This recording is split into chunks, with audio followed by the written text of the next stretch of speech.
could be looking at recessions all over all of the developed countries. It was led very much by by Putin, probably a year ago, when he started squeezing up on the pipes on gas, and that was a signal that there was other things to come along. Michael, what else are you sort of interested in at the market then? Are you looking at any sort of macroeconomic situation that's interesting you? What do you see on the horizon that you think would be of benefit for our it's funny. What I've learned over 20 years is macroeconomics mean very little to me. Now, I'm not saying I don't follow it, and I'm happy to give you my thoughts on it, okay? But as far as the way I trade and come in every day, macroeconomics are just totally immaterial to me, because I can have a feeling for what's happening. And as I'll tell you now, as I think the U.S. is heading into a recession, I think it's unavoidable. I think the rest of the world is probably going to follow suit. I think if you look at commodities prices, they've been getting devastated over the last month or so, in particular copper. Copper is a significant leading indicator for potential recessions, and copper is getting destroyed. Copper is one of the primary building materials that go into absolutely everything. And when copper is getting destroyed, that's not a good indication for what the future holds. So I think the markets are going to go down. I think bonds are going to go down.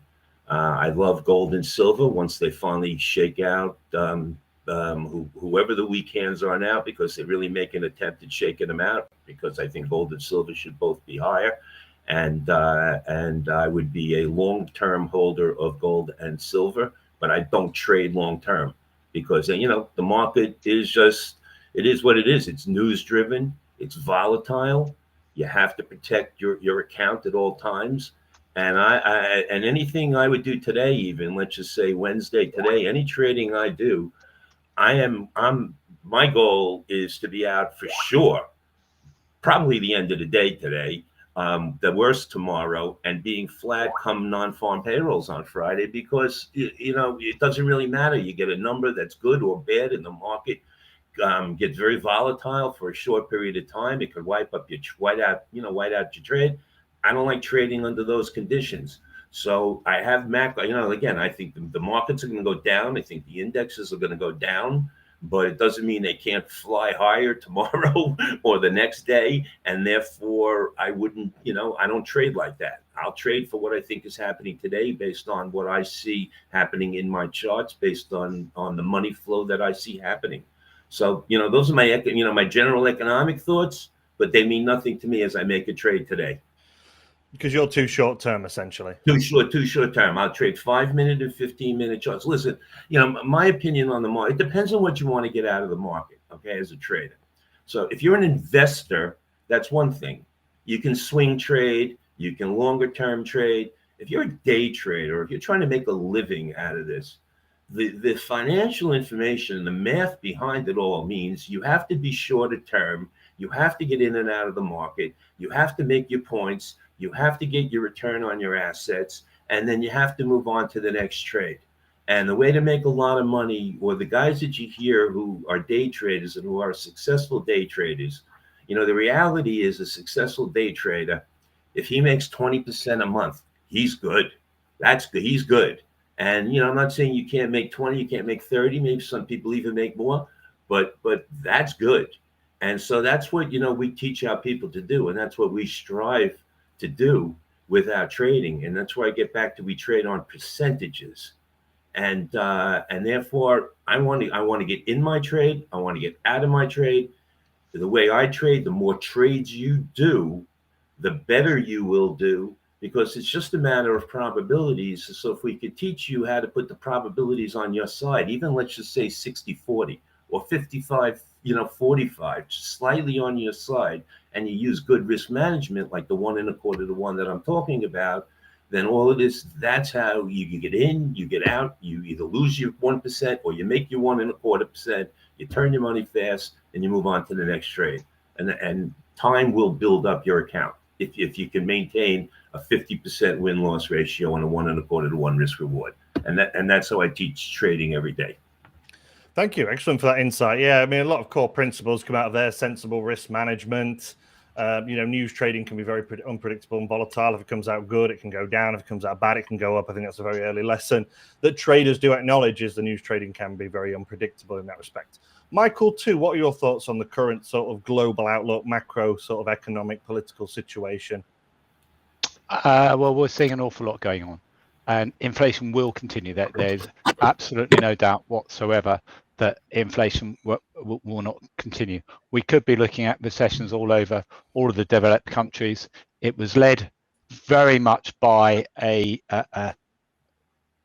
by Putin, probably a year ago, when he started squeezing up on the pipes on gas, and that was a signal that there was other things to come along, and that started the inflation, and that's on top of the drive for people having more money and wanting to spend previously. I think that the economics of it isn't that relevant, but I wouldn't be surprised to see recession across the board.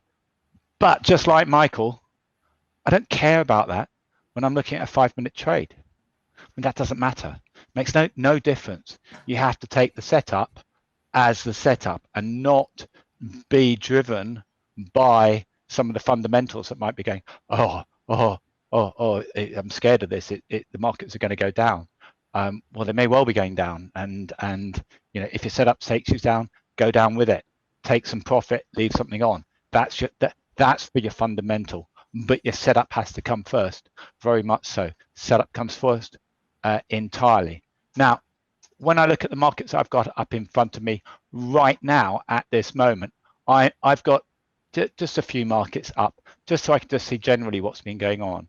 And over here, I've got euro, dollar, pound dollar, and gold. And we can see these are on daily charts at this moment, just so I can get some idea of what's going on. And we can see some big downward movement, big downward movement, big downward movement. And this is all about strength of the dollar against all these other currencies. And it does look likely that the ECB won't do a certain amount of upping of their interest rates, and that against the fact that the Fed has upped interest rates is possibly the reason that this is pulling down. When we're looking for trades on this, do I want to go with trend, or do I want to jump back? Are we looking at our next trade at this point, Simon? The 5-minute time frame trade, not just yet, but you can. Okay. We'll revisit that in a moment. Yeah, sure. So I would now, if you're looking for momentum, then ideally the thing to do is to look for where markets are actually moving, like these ones, and then go into them and look for pullback trades to go short. So ideally you go into the time frame and say, right, where do I want it to pull back to? So here's a daily level on euro dollar. If the market came back up here, then you'd want to get short again. We've got a sort of similar level not that far away on pound dollar, where if it comes up there, you want to probably take a shorter term short back down. It doesn't mean it's going to get all the way to the bottom here, but if it does break through, it may well go twice as far. So you come back on time frames and start to do your intraday trading on that basis, and that's the sort of thing that I would be looking for. I don't believe at this moment it's a good idea to be trying to predict where the markets are going to be in 6 months' time. At this moment, that is not really that knowable. The momentum is down on many of the markets, and probably you should stay with that until the end. Now, the other important thing about looking at these candles is that a lot of traders look at them and go, oh, wow, they've gone down. They're going to go up again.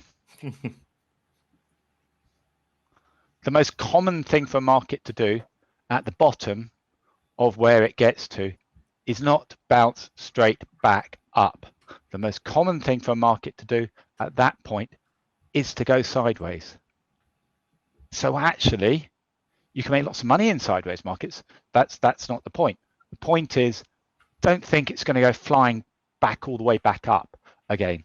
And people make this mistake all the time, and they hold the trades and go, oh, but then I lost all that profit. Oh, I lost all that profit. Oh, markets come down, they go sideways, and then they go back up a bit more, and then sideways.